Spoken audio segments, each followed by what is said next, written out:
آقای دکتر دباشی، ممنونم که وقتتون رو در اختیار ما گذاشتین. اگر میخواین یه سلام و احوالی بکنین تا وارد گفتگو بشیم. اول از همه ممنون از شما، ممنون از داریوش. صدامو میشنوین؟ بله بله. و از اینکه این فرصت رو به من دادین بسیار خوشحالم خدمت شما هستم. کاش میتونستم شخصا حضورتون باشم. عرض سلام و عرض ادب و احترام دارم به همه همکارام در همه دانشگاه‌های ایران. همیشه آرزوم بوده که شخصا میومدم، منتها خب دست ما کوتاه و خرما بر نخیل. عرض ادب و احترام دارم به روان پاک همه شهدای ایران، به خصوص کودکان میناب، و عرض ادب و احترام دارم به همکارام در دانشگاه ها که صحن دانشگاه ها مورد حمله قرار گرفته. عرض ادب و احترام دارم به همه افسران و سربازانی که از تمامیت ارضی ایران دفاع میکنن، خاک مقدس ایران رو دفاع میکنن. به عنوان ایرانی خارج از وطن افتخار میکنم که ایرانی، همیشه افتخار میکردم که ایرانیم، الان بیشتر از همیشه افتخار میکنم که ایرانیم. این اگزایل و دایاسپورا و این حرفا برای من دو کلمه این حرفا معنا نداره. همیشه میگم یه ایرانی خرم آباد زندگی میکنه، یه ایرانی هم نیویورک زندگی میکنه. این اگزایل و دایاسپورا و نمیدونم چی و اکسپات و این حرفا، دو پول این حرفا برای من معنی نداره. به هر حال از شما سپاسگزارم که این فرصت رو مهیا کردین که با هم دیگه گپ بزنیم. متشکرم. آقای دکتر، منم ممنونم از اینکه وقتتون به ما دادین. من میدونم تو شرایطی که به قولی مجهولات خیلی زیاده، صحبت کردن اساساً کار سختیه، بیشتر در شرایطی که خب قاعدتاً میبینیم که هر جور حرف زدنی با چه حجم‌هایی روبرو میشه. از این جهت من هم از شما ممنونم. من میخواستم صحبتم رو در واقع با یک برون ریزی شروع بکنم، بذارین اینجوری بگم، و فکر میکنم که این لازمه. میفهمم که امروز برخلاف تصور ما با دیشب که داشتیم با هم هماهنگ میکردیم، اینجوری بودم که اگر فردا برق داشتیم، اگر که تهرانی بود، اگر که هنوز میتونستیم حرف بزنیم، در واقع صحبت بکنیم. اما اتفاقات جور دیگه ای شد و امروز حالا یک آتش‌بس موقتی به وجود اومد و میفهمم که اسباب خوشحالی فراوانه. اما من یک مقدار میخوام از عصبانیت‌ها یا شاید از ناراحتی‌ها حرف بزنم، و اون هم اینه که در واقع تا همین دیشب ما باورمون بود که ممکن است که بمب اتم بر سرمون بیفته. تا همین دیشب ما باورمون این بود که در واقع یک تجربه وحشتناکی در انتظار ماست. و من وقتی هم که مثلا نگاه می‌کردم توی فضای مجازی، جنس پیام‌هایی که روی تایملاین میومد بیشتر از جنس خداحافظی بود حتی، و خب فضای غریبی بود. و این رو در واقع شدیدتر میشد این احساس برای ما وقتی که با زبان همراه میشد، یعنی زبانی که رئیس جمهور آمریکا برای توصیف وضعیت ما و صحبت از ما استفاده میکرد. او به ما گفتش که اینها حیواناتی هستن که احتیاج ندارن به برق و زیرساخت. او گفت که ما لونتیک هایی هستن که باید در واقع از زمین پاک بشن. یا در واقع دیگه گفتش که میخواد کل سیویلیزیشن ما رو، کل در واقع تمدن ما رو از بین ببره.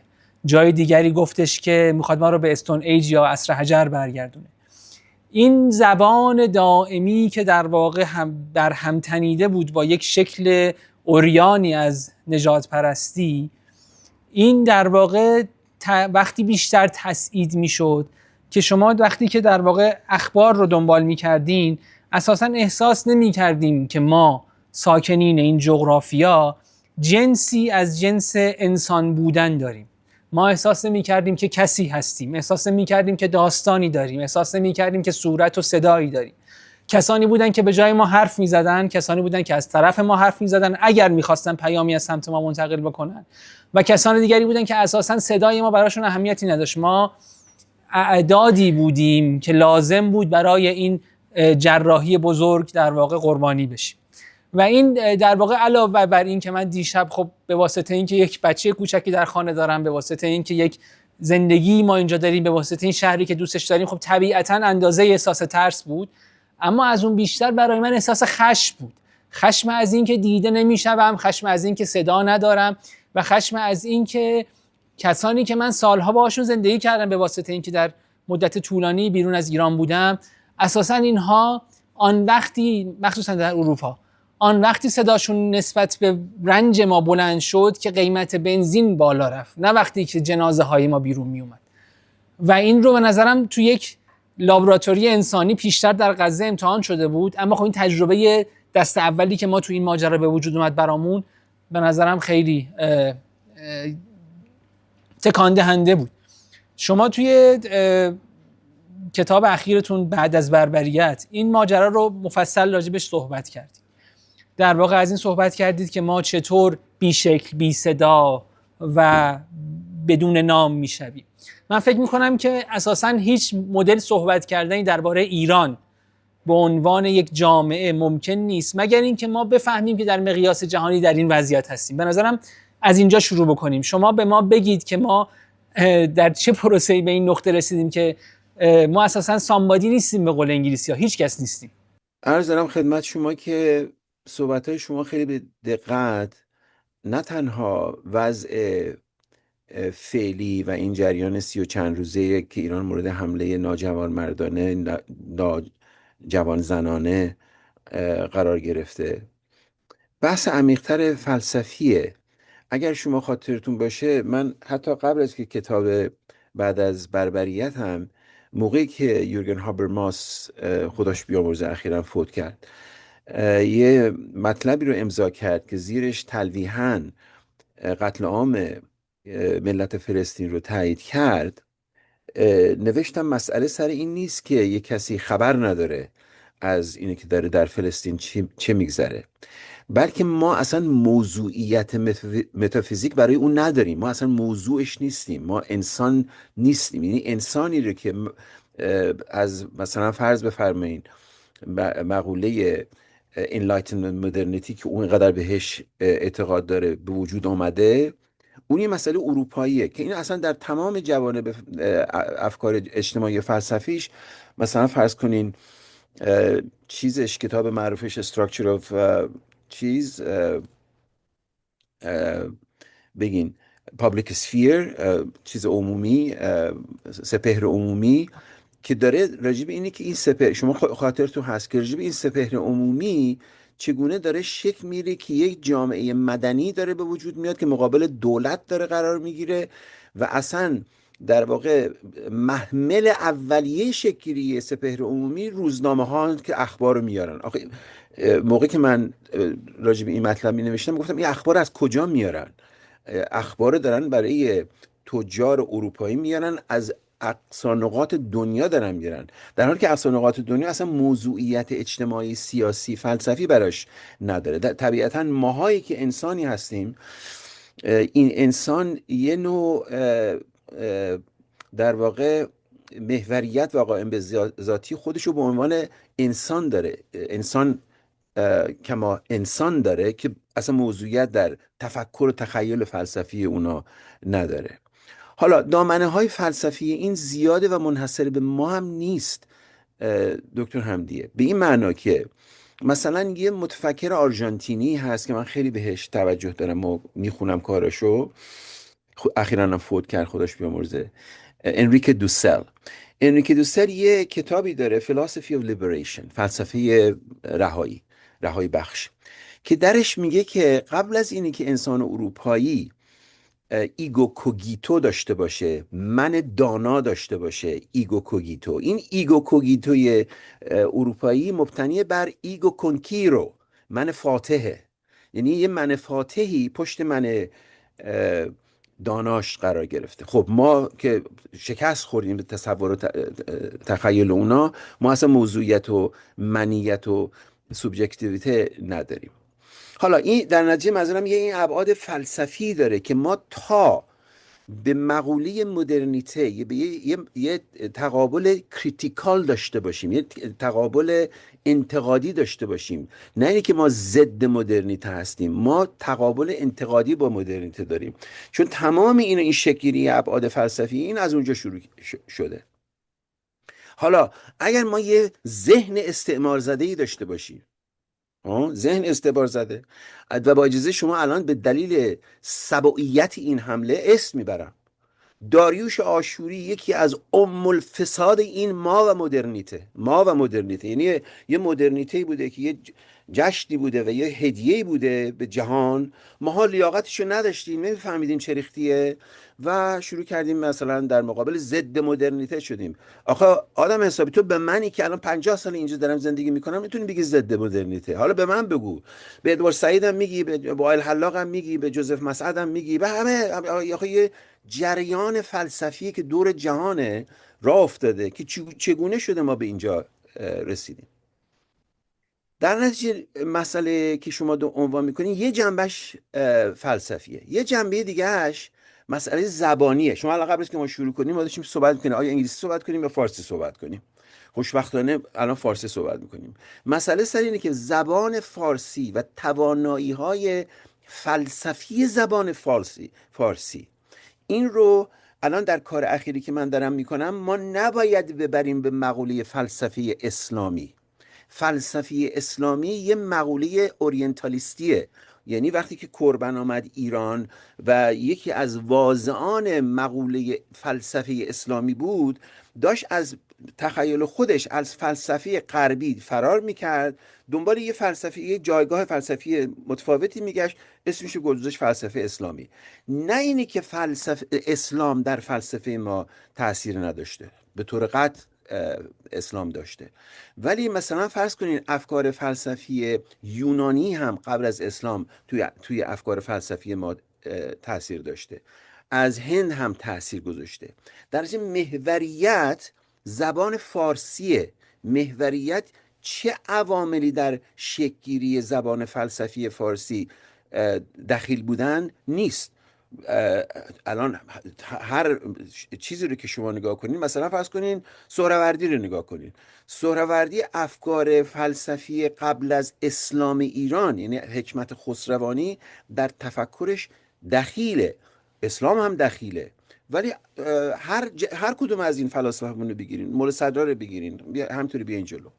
خب ما در نتیجه زبان فارسی فلسفیمون که الان خوشبختانه سالهاست به دلیل کارایی رو که اخیراً همکارای ما در ایران کردن، جنبه فلسفی که ما درش میتونیم فاعلیت یا سوبژکت بودن فلسفی خودمون رو به عنوان یه انسان تثبیتش کنیم، حرفش بزنیم، وجود داره. حالا این باید وارد یه دیالوگ، هم چون من و شما هر دومون هم ایرانی هستیم هم خارج از ایران تحصیل کردیم، این زبان فلسفی که درش موضوعیت انسان ایرانی باید یک محلی از اعتبار در جهان داشته باشه، پل واسطهش اونایی هستن که 2 زبانن، 3 زبانن، چند زبانن.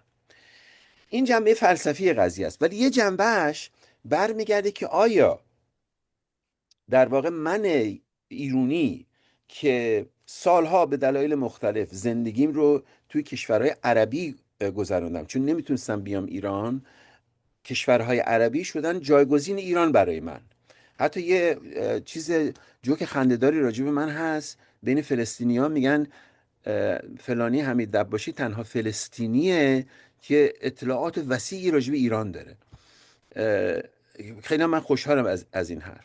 حالا اینه که شما به منافع ملی، مثلا شما خاطرتون هست نه غزه نه لبنان جانم فدای ایران. خب اولا یه ایرانی حق داره این حرف رو بزنه که بگه نه غزه نه لبنان، ولی شما منافع ایران که الان که ما داریم از هرم من الشمس میبینیم، شما نمیتونید انسان ایرانی رو در ایزوله تصور کنید موقع که تمام دورور ایران غرق این پایگاه‌های نظامی امریکاست. تمام این کشورهایی که پترو استیت بهشون میگن، تمام این پترو استیت های توی حوزه خلیج فارس پایگاه نظامی امریکا هستن. همه اینا منتظر اینن که اسرائیل اینا بیاد اینا رو حفظ بکنه، بگین که نه غزه نه لبنان. مسئله سر اولا غزه و لبنان مسئله انسانیش هم بذارین کنار که ما به عنوان یه انسان باید برای غزه و لبنان هم فکر کنیم، ولی حتی از جنبه های سوق جیشی و مناطق موضوعات منطقی هم بهش نگاه کنین، تمامیت ارضی ایران و حفظ این تمامیت ارضی و منافع ملی ایران درگیر این مقولاتی رو که در غزه و لبنان میگذره، نه فقط از نظر جنبه های انسانیش بلکه از جنبه های دیگرش. خلاصش اینه که جواب من به موضوع مهمی که شما میگین. امروز که نشستیم من و شما با هم دیگه صحبت میکنیم، میشه چی؟ 8 اپریل. فارسیش چی میشه؟ چندم بچه امروز؟ 19 19. 19 یعنی فروری. از 28 ببینین دکتر حمدیه، از 28 فوریه، فارسیش شما بهتر میدونید، ما وارد یه اپیستمیک شیفت شدیم. یه اتفاقی افتاده در ایران و در تخیل فکری ما که ما دیگه قبل از 28 چیز نگاه نمی کنیم، به جهان نمیتونیم نگاه کنیم. حالا یه ارق ملی در ما هست، ما شدیم 4مین ابرقدرت جهان، چی فلان صحبت، حالا اون دیگه بحث دیگه است. موضوع من بیشتر اینه که ماها به عنوان، برگردیم به سوال شما، نکته شما، یعنی برای یه انسان فرهیخته، زن مرد ایرانی که این تجربه رو گذرونده، با سرافرازی گذرونده، 30 و چند روز در مقابل 2 قدرت اتمی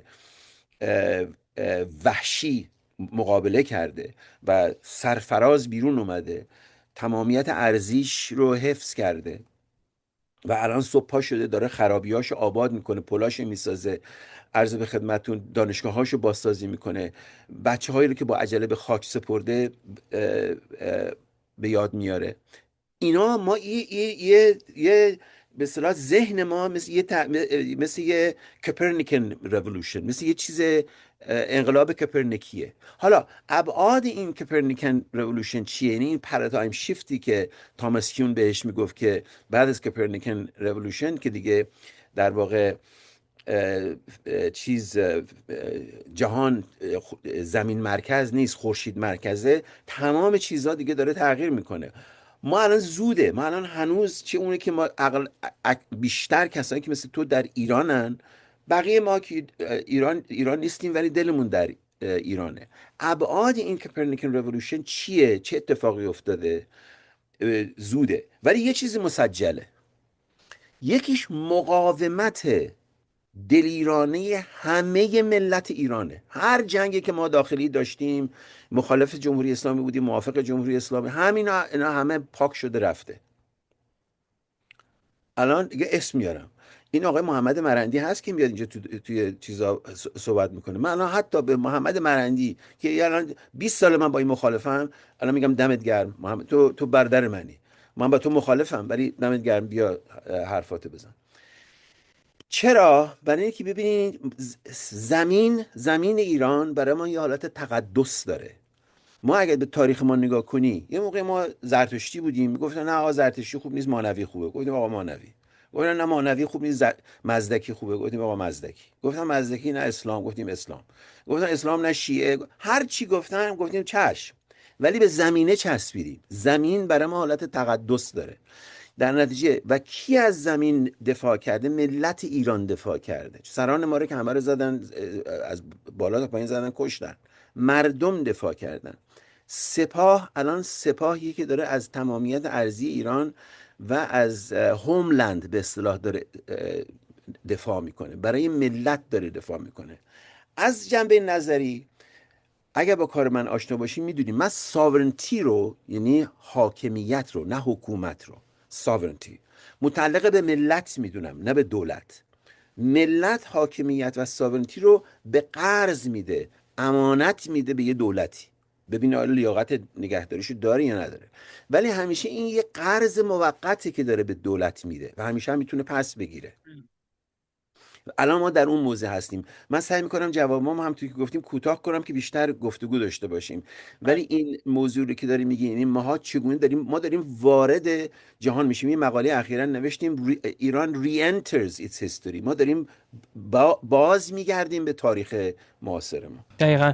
آره تو من خیلی به نظرم جالب بود. حالا یه خود برای اینکه فقط یه خود برگردیم، من هم با شما موافقم که ما تا اندازه زیادی الیت ایرانی خودشون رو در واقع در یک دوالیتی عجیب و غریبی انگار گرفتار بودن، در عین حالی که خودشون رو همسرنوشت و همسایه و نزدیک به مثلا غزه و فلسطین و داستان در واقع مقاومت درون غزه نمیدیدن، خودشون رو با اعراب یکی نمیدیدن به قولی. حالا این اعراب 420 میلیون نفرن که در چندین کشور پخشن، اساسا با هم دیگه هم فرق دارن، ولی همیشه خودشون رو در واقع با این آریایی بازی به قولی که یادگار مونده از دوره پهلوی دوم آیدنتیفای میکردن، در عین حال اون صورت زدایی که در واقع اورینتالیست ها از اونها انجام داده بودن رو درونی میکردن.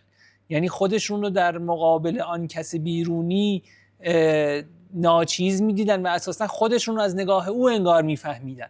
یعنی با این که در واقع یک مرزی داشتن، یا اون استیگمایی که حالا به عنوان آدم شرقی بهشون چسبیده بود رو میچسبوندن به کسی دیگه و میگفتن من جز اون کمپ نیستم، در این حال توان تعیین بخشی به خودشون گویی نداشتن که بگن من کیم حالا در این وضعیت. باز انگار بعد نگاه میکردن که اون نیروی بیرونی چطور اونها رو تفسیر میکنه. اما این نکته که شما گفتین در واقع الان داره اینو میگه که این جنگ میتواند آن نقطه‌ای باشد که به ما تعیین میده. یعنی انگار که ما صورت پیدا میکنیم از دل این ماجرا و تا اندازه زیادی انگار که یک شیفت زبانی و یک شیفت اندیشه‌ای رخ خواهد داد، هم از جنس این که ما چطور خودمون رو میبینیم، هم از این که اساساً راجع به خودمون با چه زبانی صحبت خواهیم کرد.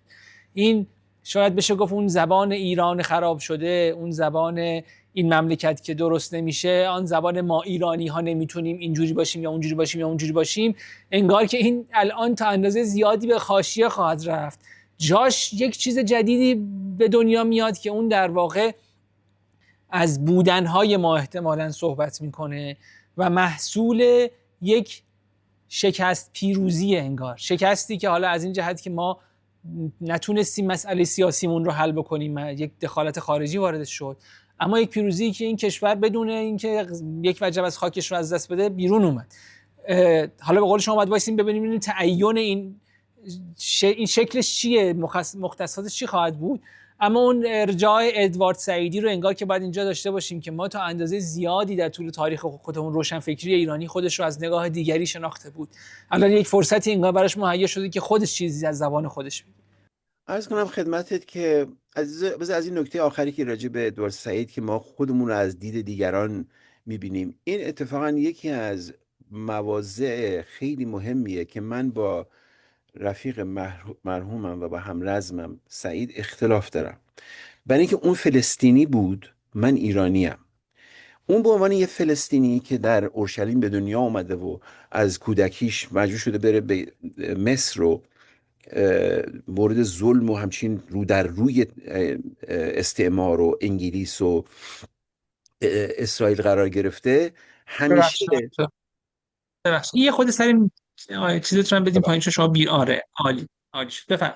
این همیشه توی این کتاب پست اورینتالیسم هم نوشتم که در ذهن سعید یه مرد سفید پوستی نشسته بود که سعید تمام عمرش سعی میکرد به این مرد سفید پوست مفروضی که نشسته در ذهنش ثابت کنه که به فلسطینی ها ظلم شده، و تا اونی که این مرد مفروض خیالی سفید پوستی که در ذهن سعید نشسته متقاعد نمیشد که به فلسطینی ها ظلم شده، مثل اینه که به فلسطینی ها ظلم نشده. توی همون کتاب می نوشتم که وقت اونه که ما اینترلاکتورمون رو عوض کنیم. یعنی من دیگه با یه مرد سفید پوست مفروض خیالی که تو ذهن من نشسته بخواد متقاعدش کنم که ما به عنوان ایرانی صاحب مدنیتی هستیم، صاحب تاریخی هستیم، صاحب هویتی هستیم، حرف میتونیم بزنیم، حرف برای جهان داریم، دیگه من اون آدم دیگه تو ذهنم نیست. با کی دارم صحبت میکنم؟ من دارم با همه آدمایی که مثل منن، در آسیان، در آفریقان، در آمریکای لاتینن. به این دلیلی که من به انگلیسی حرف میزنم و مینویسم، نه اینی که به فارسی نمیتونم بگم. من 10 سالم به فارسی نوشتم والا، موقعی که ایران نامه بود مرحوم دکتر متینی و فلان صحبت. منتها خود چون در نیویورک نشستم یه حالت مسخری به خود فکر کنم من اگه ایران میبودم باید فارسی نوشتم. حالا منظورم اینه که ما یه اینترلاکتور جهانی داریم که وقتی که مسائل ایران داره پیش میاد و داریم حرف میزنیم، حالا بعضی موقع به خنده میگم، من یه مقاله توی الجزیره یا فلان مینویسم، عطسه میکنم، یه کسی در آمریکا در جوهانسبرگ میگه مثلا عافیت باشه. چرا؟ چون من با حرف اون الان تلفیق شده با حرف من، یعنی من به عنوان ایرانی دارم حرف میزنم. منتها این پدیده ای رو که ما خودمون رو از دید دیگران میبینیم و سعید راجبش حرف میزنه، مثلا به اصطلاح هژمونی و رپرزنتیشنه که الان تو شما عوارضش رو در این جانورهای پهلوی چیا میبینین که خود سفید پنداری و اصلا اونطوری خودشون رو میبینن. این سابقهش به اواسط قرن 19 هم برمیگرده، از پهلوی قدیم تره. یعنی زمان میرزا خانی کرمانی، زمان میرزا فتحعلی آخوندزاده است. اینا هستن که اولین که مثلا میخواستن خط فارسی رو عوض کنن، یه جوریش بکنن که آسونتر باشه، مثلا سر یعنی نیتی که داشتن، یعنی پابلیک ایژوکیشن. موقعی که میرزا صالح اولین ماشین چاپ رو میاره، اولین روزنامه رو چاپ میکنه، کاغذ اخبار، اینی که دارن پابلیک ایژوکیشن، سواد داره چیز میشه، پابلیک داره شکل میگیره، نیت خوبیه، ولی احتیاجی به تغییر خط نیست. خط حتی میشه ساده ترش کرد، ولی خط رو عوض کردن به طرف سیریلیک رفتن یا به طرف لاتین رفتن ناجی از اینه که ما جوری حرف بزنیم که اون حرف ما رو بفهمه. در حالی که من موقعی که اون مقاله و بعد کتاب Can Non-Europeans Think یادت میاد، اون موقعی که نوشتم، مقدمه‌ای که رو اون نوشتم این بود که Can Europeans Read، یعنی که یه دیسکرپنسی هست بین اینی که من به عنوان یه ایرونی که صاحب یه تاریخی هم، یه فرهنگی هم، یه فلسفه هستم، حرف که میزنم، بعضی از مؤلفه ها و مختصات حرف زدن من قابل فهم برای اروپایی نباید باشه. این حرف گایتری اسپیوک تو Can the Subaltern Speak.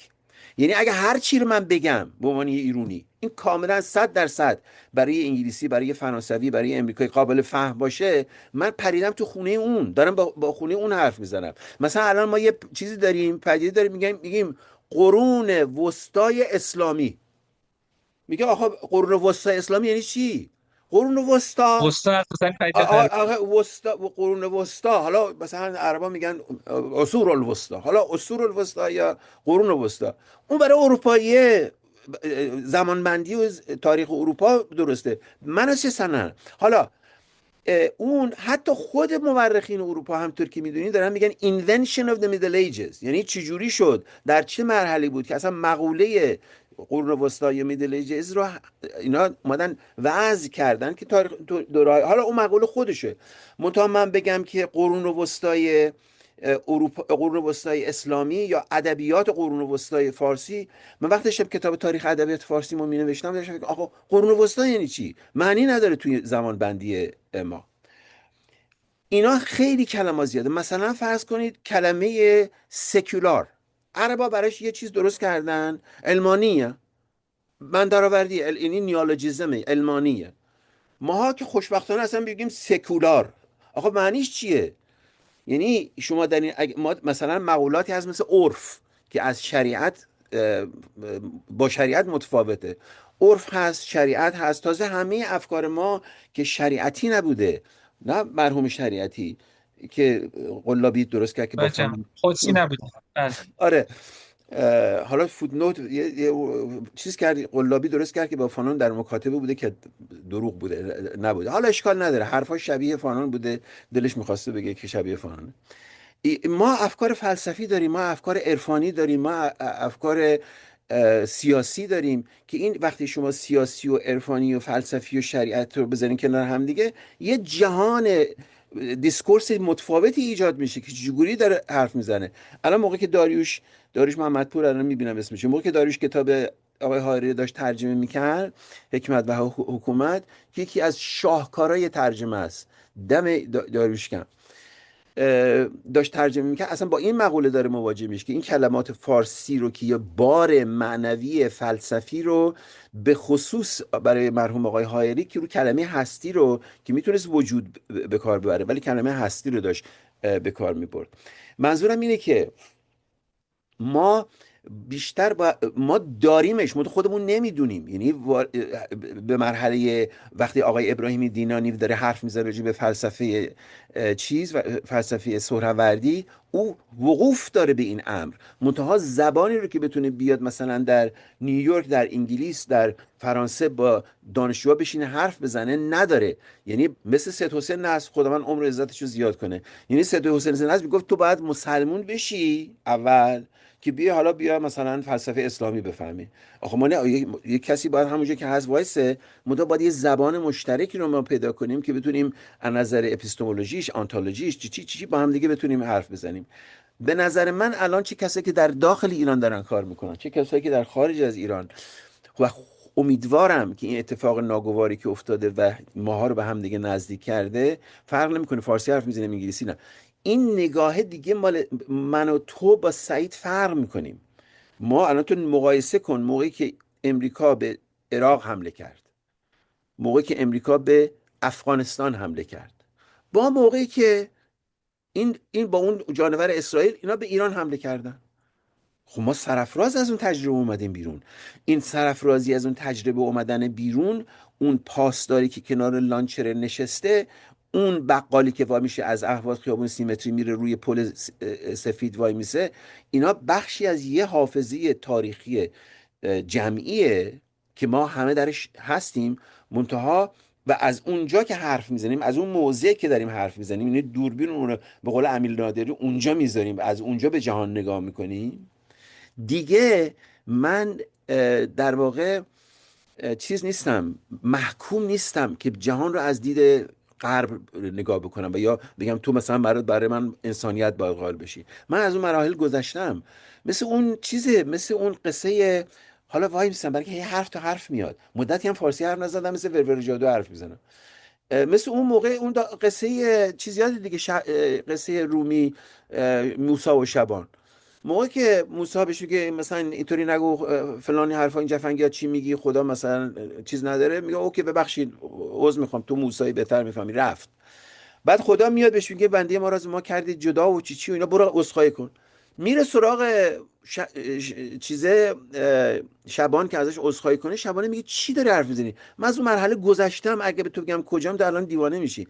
ما گذشتیم از اون مرحله، منتها وقوف بهش، یعنی شما همیشه فکر میکردین که یه تفوق تکنولوژیک هست، ها، که این برمیگرده به مقوله معروف هایدگر 1954 The Question Concerning Technology. یه تفوق تکنولوژیک هست که بچهای شریف و دانشگاه تهران و همه رفقای خود همسن سال تو که اون مالیدن به این همه حرفا، یعنی با یه تفکر سیاسی، با یه تفکر استراتژیکی، با یه تفکر جیوپولیتیکال، با یه تفوق علمی و صنعتی جلوی دو تا قول وایسادن، گفتن جمع کن برو برادر. در نتیجه هیچ دلیلی نداره که ما همچنان خودمون رو از دید اونا، برای هم مثلا اینا میگن ما یه چیزی یه فیلمی داریم میسازیم یا یه مستندی داریم میسازیم یا یه کتابی می‌نویسیم که غربی ها بفهمن. گفتم برادر، من اصلا که برای من غربی موضوعیت نداره که برای من چی تایید کنه یا تکذیب کنه. ما اون مرحله من گذاشتیم. آره، چون خیلی جالب بود. من همین چند روز پیش یک حالا چیزی نوشتم و اونجا هم دقیقاً داشتم راجع به همین صحبت میکردم که من اساسا دیگه علاقه ای به همرسان کردن عکس دردهای ملی خودمون دیگه ندارم واقعا. یعنی اون آزمایشگاهی که در غزه اساسا اتفاق افتاد، کارش این بود که تنها رو نسبت به عکس جنازه و عکس کودکان بی سر و عکس مادرهای گریان در واقع سر کرد. دیگه مسئله من این نیست که برم همدردی بخرم از نیروهای پروگرسیو جهان یا پیشرو جهان و بگم که بیاین ببینین که من دارم چه زجری میکشم، چون اساسا دیگه به نظرم اون بی‌معناست. و نکته دقیقا همین که شما میگی، ما برای اینکه یک شیفت زبانی در روشن فکری خودمون پیدا بکنیم باید مخاطب گفتگوی خودمون رو انگار عوض بکنیم. یعنی مسئله ما دیگه این نیست که برای یک مخاطب سفید بیرونی بگیم که وضعیت چیه، بلکه باید دنبال ساخت یک مخاطبی در داخل ایران باشیم، یا حداقل مخاطبی که اون در واقع جزئیات زبانی رو میفهمه، جزئیات فرهنگی رو میفهمه، همصف هست، تجربه مشترک داره، و اساسا اونجا بیایم یک حرف جدید رو شروع کنیم زدن، که در واقع اون شیفت ذهنی در ذهن مخاطب قبل از اینکه در واقع رخ بده، اول در ذهن اون گوینده رخ بده که شروع کنه اونا رو مخاطب خودش قرار بده. این چیزیه که حالا ما خیلی هم داریم بهش فکر میکنیم. یعنی کسایی که حالا این حلقه‌ای که داریم روی بحث توسعه الان داریم فکر میکنیم، که ما اساسا چطور میتونیم یک ورک استیک جدیدی به وجود بیاریم، یک جریان جدیدی به وجود بیاریم، یک حلقه متعصب جدیدی به وجود بیاریم که این حلقه متعصب مسئلهش دیگه این نباشه که مهاجرت یا مثلا انسان غربی یا اینکه در نگاه دیگری چطور دیده میشه. مثلا این باشه که آقا من این سر میزه رو بلند میکنم کجا بذارمش، این کشور رو من چجوری میتونم چند قدم به جلو ببرم. و این دقیقا مسئله که ما الان بهش فکر میکنیم، چون به نظرم واتش واسه ما روشنه، ما میدونیم که میخوایم به همچین چیزی برسیم، اما این خود رو هاوش الان شاید مثلا باید با هم حرف بزنیم که ما اساسا چطور میتونیم این مسیر رو بریم تا اونجا. یعنی بریم که ما یک تعین و یک حرف جدیدی رو ته ذهنمون هست، اما میخوایم یک جمعیتی رو تا اونجا برسونیم. این چطور اتفاق میفته؟ ببینی الان به نظر من این کتاب تامس کیون که یادته Structure of Scientific Revolution، این میگه که اتفاقات علمی که بیشتر اون البته خب فیزیک مورد نظرش بود، اینطوری نیست که هی جمع میشه بعد به یه نتیجه میرسه، ما از نقطه A میریم B، از B میریم C، بلکه یه اپیستمیک یا به قول اون پارادایگماتیک شیفت داده میشه که این پارادایگماتیک شیفت که مثلا فرض کن کوپرنیکن رولوشن که جیوسنتریک تالومیک بطلمیوسی نیست، کوپرنیکسه، یعنی زمین مرکزش نیست، خورشید مرکزشه. این یه کشفه، یه اتفاق کشف و شهوده که اتفاق افتاده برای کوپرنیکوس. به نظر من الان که نشستیم من و تو، فردای صبحی که دیشب تو در تهران من در نیویورک، دل تو دلم نبوده چون من شبا زود میخوابم، وایستادم تا 9 بشه، چون این قرار بوده 8 شب این مرتیگه دبنگ این جفنگ گفته بوده، 7 و نیم که 7 و نیم بود مثلا، خوندم صفحه اول این نیویورک تایمز ملعون که نوشته بود که یه مثلا توافقی شده و فلان صحبت ها که تونستم نفسی راحت بکشم بخوابم. یعنی منی که میدون ما اسم اینو گذاشتیم، میدونی که بهش میگیم تاکو، به چیز TACO تاکو، ترامپ always chickens out. این اصلا معروفه، این جفنگی میگه که همه اینم زیر سر اون خبیث نتانیاهوه، نه که شخص نتانیاهوه، کل سیستم اسرائیله. مقالم امروز در اومده که ما اصلا، من تو این چیز مقاله میگم این که بگیم جنگ امریکا و اسرائیل علیه ایران این غلطه، برای اینکه یه جنگ این که اسرائیل از نظر ظاهری علیه ایران کرده، ولی از نظر در واقع جبهه داخلی این جنگ توی امریکاست، برای اینکه تنفر امریکایی ها، اکثر قریب به اتفاق امریکایی ها، چپ، راست، لیبرال، نمیدونم کنسرواتیو، اینا نسبت به این جنگ، شما برای نگاه کنین، یعنی این تظاهرات نوکینگ که بود پریروزا همش راجع به اینه. اینا اصلا از اینی که این همه مالیات اینا جمع بشه، پولشو بدن اونا برن بمب و فلان رو سر ملت بسازن. یعنی الان خود من اینجا چیزی سیتیزن اینجام، 15 اپریل ما باید مالیاتمون رو بدیم به دولت. همیشه خودم میگم که این من پول مالیاتمو میدم به دولت که بره بمب بسازه، بندازه سر مردمی که بیشتر شکل و شبیهشون منن تا شبیه اون که از من مالیات من جمع کرده. خب اینا فقط من که نیستم، میلیون ها امریکایی هم همطور فکر میکنن. در نتیجه اینی که الان ما در یه مرحله اپیستمیک شیفت هستیم برای من روشنه. منتها همونطوری که تامس کیون میگه، موقعی که مثل از دستور زبان گرفته دیگه، مثلا مثل یه فعلی رو الان کشف شده، یعنی فعل بودن دیگه صرف شده، تموم شده. به همین دلیل معتقدم که جمهوری اسلامی به معنایی رو که آیت الله خمینی شکل بهش داد، ولایت فقیه چی فلان صحبت ها، تا برسد به آیت الله خامنه ای، این اپیستمه تمام شده. ما الان وارد یه اپیستم جدیدی شدیم. ولی یعنی این آقا مجتبی خود من عمر عزتش رو زیاد کنه، از تسلیت زنش بچهش اینا، این اون کاریزماتیک اتوریتی باباشو که دیگه نداره، به طور حتی باباش کاریزماتیک اتوریتی خامنه ای رو نداشت.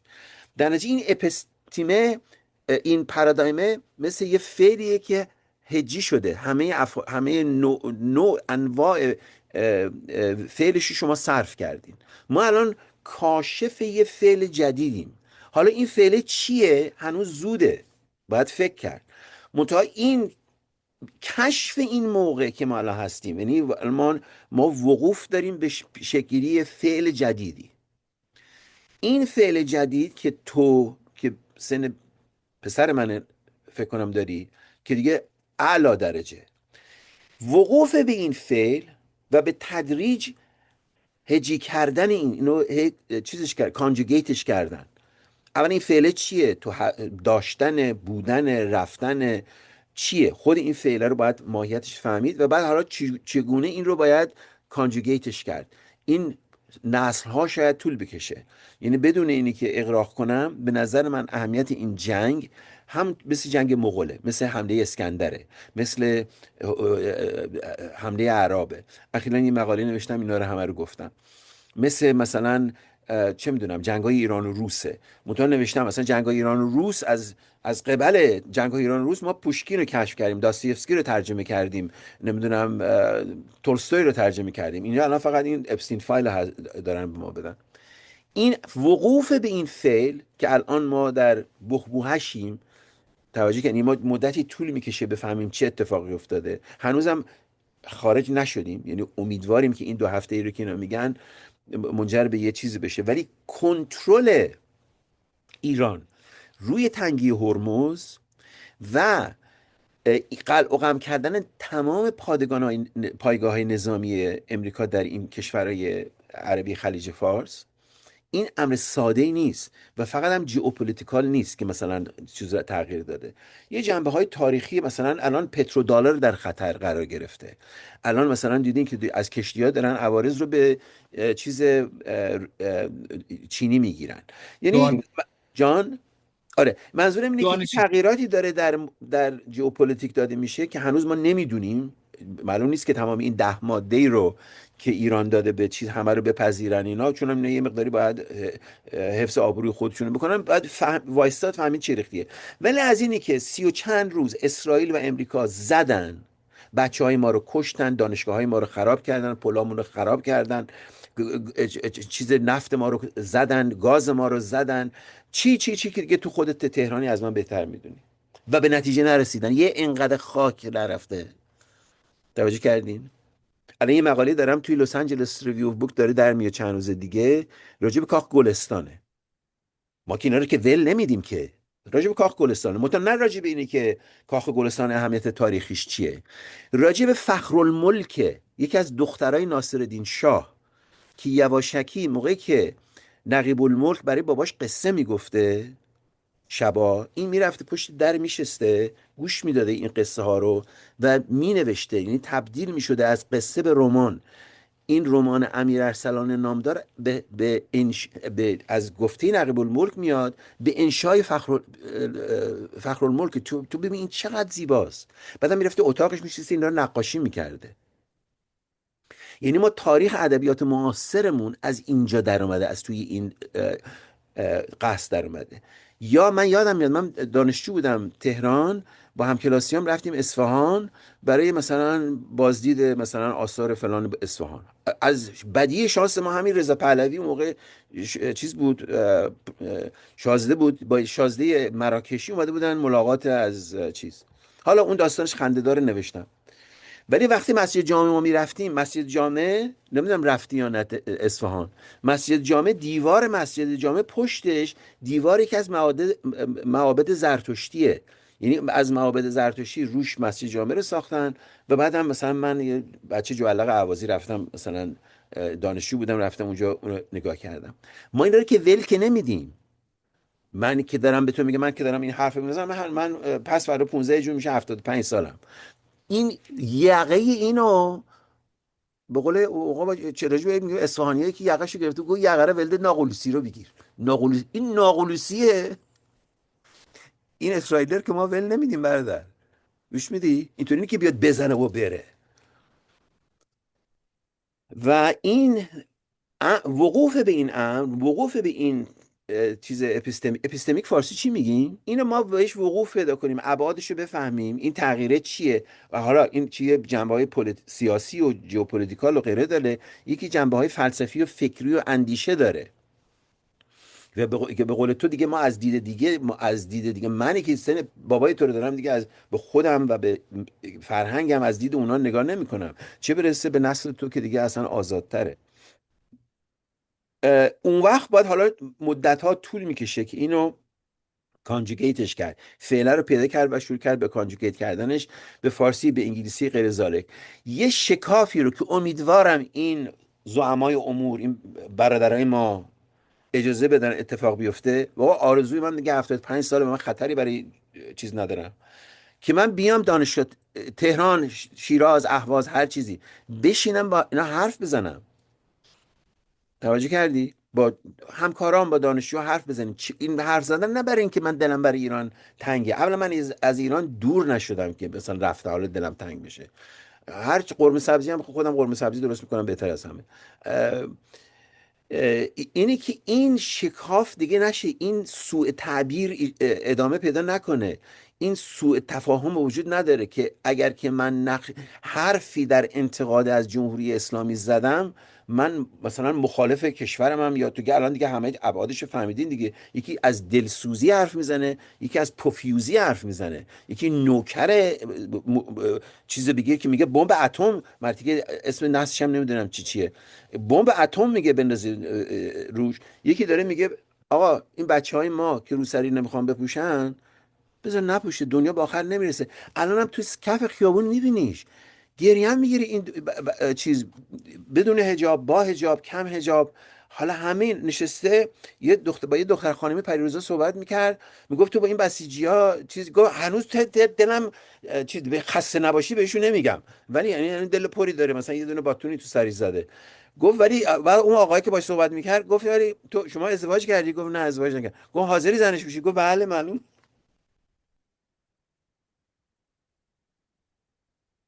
نه اینا گذشته دیگه، اون یعنی از بله. کف خیابون باید منو تو یاد بگیریم. منتها تبدیلش به واحدهای اندیشه و فکر در ایزوله نمیتونه صورت بگیره. و این ارتباط به اصطلاح عمودی که هست، که مثلا من چگونه فکر میکنم، دریدا چجوری فکر میکنه، ژیژک چجوری فکر میکنه. نه بابا جان، برو ببین که مثلا اومبرتو کیه، آرژانتینیه چی فکر میکنه، برزیلیه چی جوری فکر میکنه، آفریقاییه چی جوری فکر میکنه. یعنی باید ابعاد تفکر فلسفی رو باز کرد.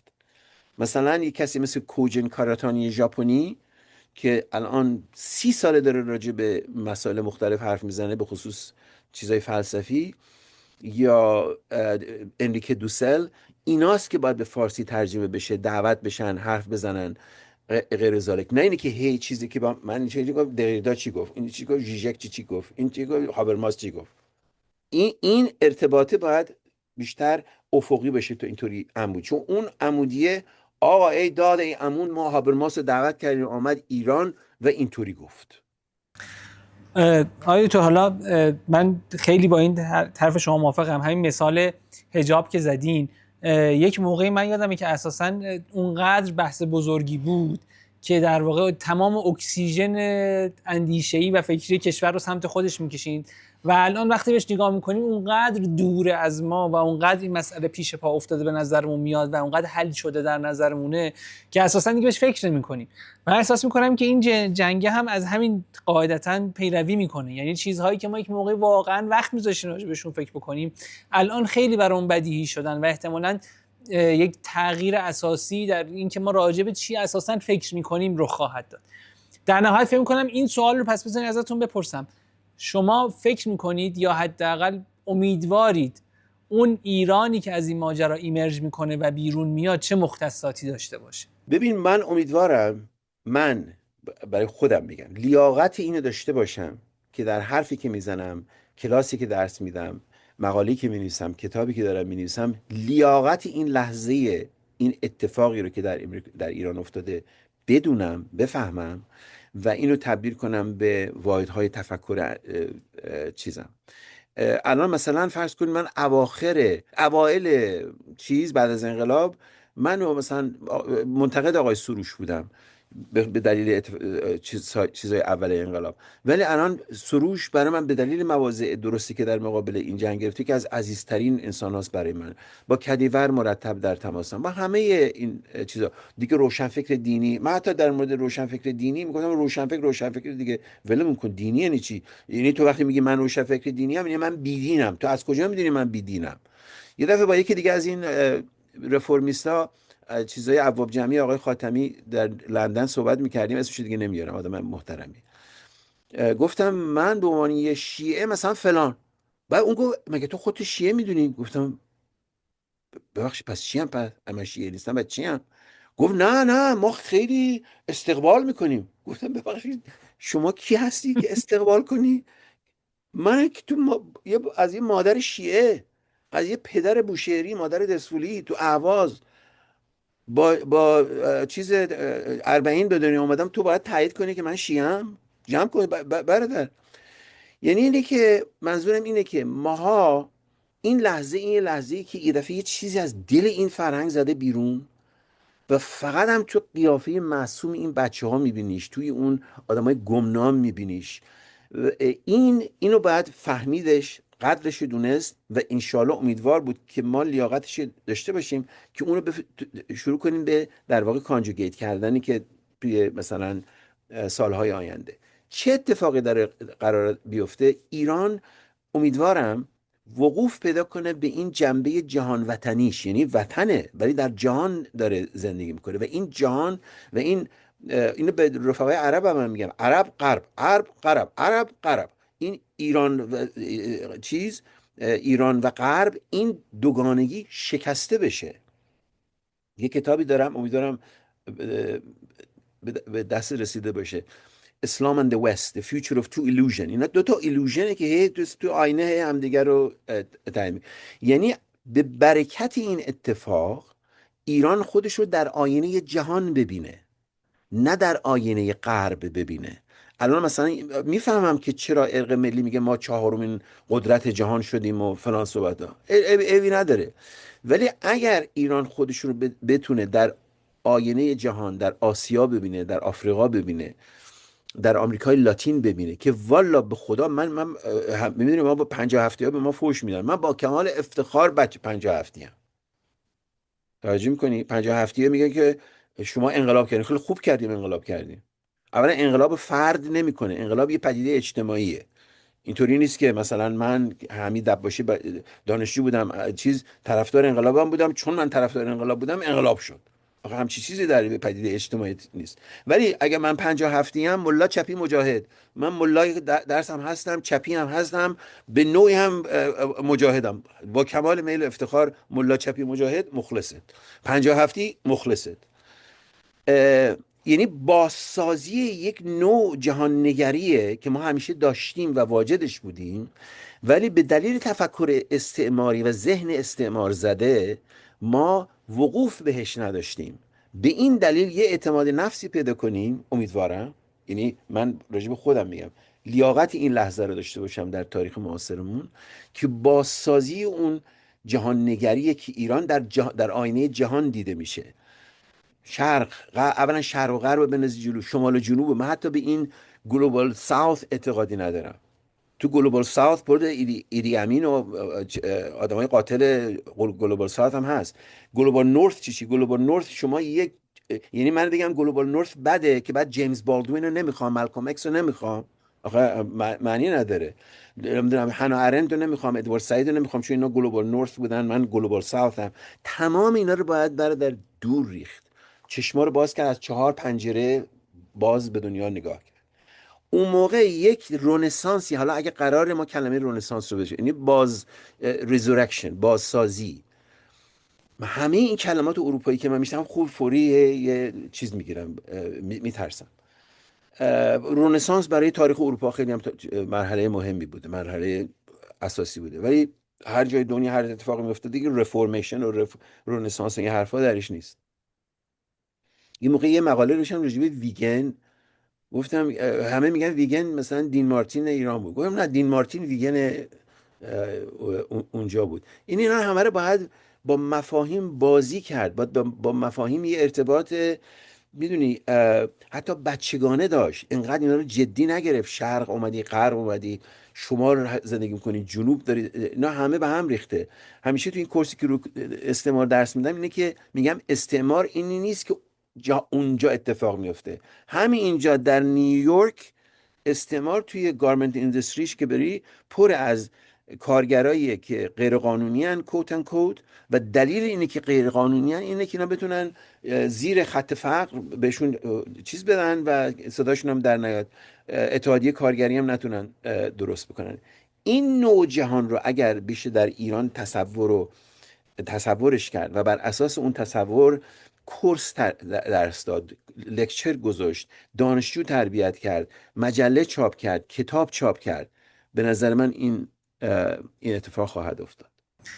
آقای دکتر دباشی از نیویورک، ممنونم که وقتتون رو به ما دادید. ممنون از تو عزیزم که این فرصت به من دادی. عرض سلام و ادب و احترام همه همکاران، به خصوص همکارای دانشگاهی. متشکرم.